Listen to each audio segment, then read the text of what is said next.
नमस्कार भाई सभी बड़े छोटों को। जिनकी स्माइल की लड़की दीवानी होती है उन्हीं को फिर अपनी ज़िंदगी गंवानी होती है। और अब शुरू मेरी कहानी होती है जिसमें मियाँ एक रानी होती है। ये किस्सा हमारा स्कूल वाला था। वो लड़की शहर की थी और मैं लड़का गांव वाला था। धीरे धीरे हम में बात होने लगी। वो भी हमेशा मिस यू बोलकर सोने लगी। उसने मुझको बुलाया मित्र बनाकर, सो मैं भी गया इत्र लगाकर। बोली लड़की नहीं ऐसी वैसी हूँ मैं, तुम हो मेरे कान्हा राधा जैसी हूँ मैं। मैंने भी उसको फ़ोन मिलाया तो उसने भी मुझको मिलने बुलाया। बोली बड़े सोच विचार में कटी मेरी रात है। बोली बड़े सोच विचार में कटी मेरी रात है, मेरे जहन में अटकी बस एक बात है। सुनो मेरी ज़िंदगी का नया दौर आ गया, मेरी ज़िंदगी का नया दौर आ गया, उसमें तुमसे बेहतर कोई और आ गया। उसमें तुमसे बेहतर कोई और आ गया। तुम गांव के हो, मेरे बराबर तो तुम्हारी जात भी नहीं। तुम गांव के हो, मेरे बराबर तो तुम्हारी जात भी नहीं, और ना तुम चाहिए और तुम्हारा साथ भी नहीं। मैंने कहा एक्टिंग तुम लाजवाब कर रही हो। मैंने कहा एक्टिंग तुम लाजवाब कर रही हो, एक बार कह दो ना कि मजाक कर रही हो। बोली नहीं मेरा और उसका अच्छा चल रहा है। बोली नहीं मेरा और उसका अच्छा चल रहा है, मेरे पेट में उसका बच्चा पल रहा है। ये सुन कुछ नहीं बाकी मैं खुद में था। ये सुन कुछ नहीं बाकी मैं खुद में था, लगता है मेरा खुदा भी यारो अपनी जिद में था।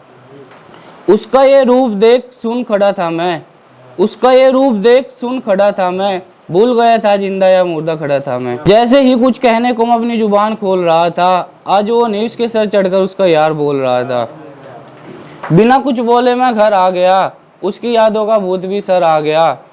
मुझे देख माँ को भी शक होने लगा। बोली क्या हुआ बेटा सब ठीक है ना, जो कल तक तेरी थी वो आज भी तेरी है ना। मैंने बोला सब ठीक है माँ, बस मन थोड़ा उदास है। मैंने बोला सब ठीक है माँ, बस मन थोड़ा उदास है, कल तक जो मेरे थे आज वो किसी और के खास है। कुछ समय बाद एक दोस्त मेरे गांव आया था वो खुश और उसकी शादी का पैगाम लाया था।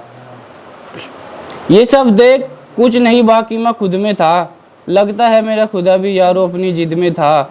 मेरे जख्म फिर से ताज़ा होने लगे, मेरे आंसू भी यारो मुझ पर रोने लगे। फिर आया वो दिन जो उसकी शादी का था। फिर आया वो दिन जो उसकी शादी का था, बस यही दिन यारो मेरी बर्बादी का था।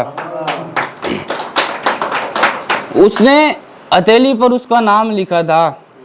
उसने हथेली पर उसका नाम लिखा था, मैं भी बाजार से रस्सी लेकर आया था। उधर उसने शादी का ढोल बजाया था, सो मैंने भी यारो अपना पंखा सजाया था।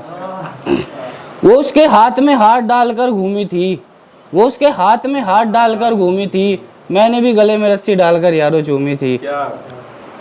पंडित ने उसकी अंजूरी पर दूल्हे का हाथ रखा था। पंडित ने उसकी अंजूरी पर दूल्हे का हाथ रखा था, सो मैंने भी स्टूल पर यारो पहला पाँव रखा था। हाथ में माला लिए वो किसी गैर के पास खड़ी थी।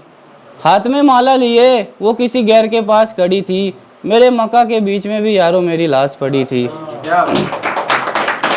सर ऊंचा कर गुमान से वो पति के साथ चल रही थी। सर ऊंचा कर गुमान से वो पति के साथ चल रही थी। तूफा और बारिश और तूफान में भी यारो मेरी चिता जल रही थी। उसको बताया गया नहीं रहा वो लड़का जो कल तक तेरे वाला था। उसको बताया गया नहीं रहा वो लड़का जो कल तक तेरे वाला था। उसका होना तो यही हसर में लड़की शहर की थी, वो लड़का गांव वाला था।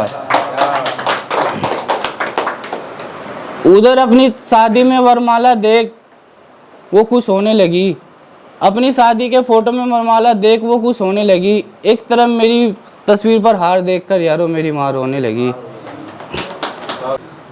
अपने सवाल और जवाब के बीच कुछ इस कदर फंसा था मैं, अपना ऐसा हाल देखकर यारो मोहब्बत पर हंसा था मैं।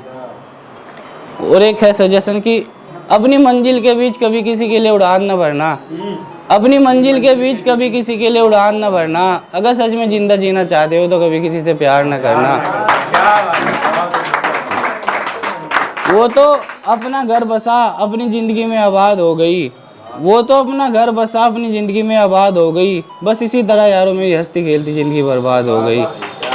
और अंतिम लाइन है, ए ज़िंदगी तू मेरे जीवन में बुरे से बुरा दौर चुनना। ए ज़िंदगी तू मेरे जीवन में बुरा सा बुरा दौर चुनना। और ये कहानी तो मेरे मरने की थी, अगले भाग में कहानी उसके मरने की सुनना। धन्यवाद।